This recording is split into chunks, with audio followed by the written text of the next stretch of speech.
তো হ্যালো বন্ধুরা, ওয়েলকাম জানাই আমার নতুন আরেকটা ভিডিওতে। আর আজকে আমরা আসছি বাঁশ কাটার জন্য, কারণ বাড়িতে কিছু কাম আছে, তার জন্য বাঁশ কাটার জন্য এসেছি আমরা।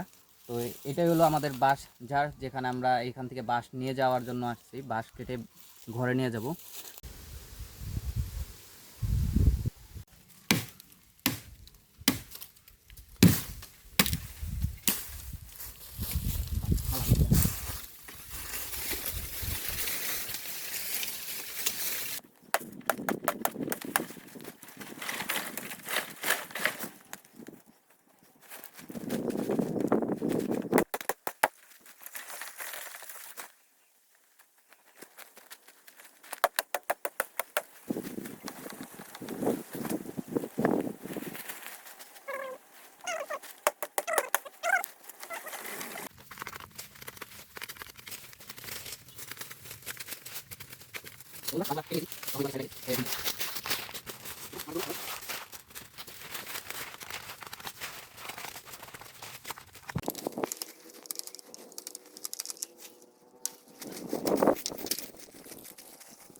তো বন্ধুরা, বাঁশ কাটা শেষ।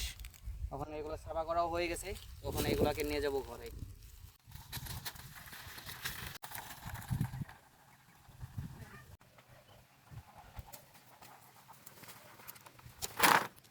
তো বন্ধুরা, বাঁশকাগুলা আয়নায় ঘরের পাশে রেখে দিছি। তো আজকের লেগে এতটুকুই। দেখা হবে আর এক ভিডিওতে। তো আজকের জন্য এখানেই টাটা।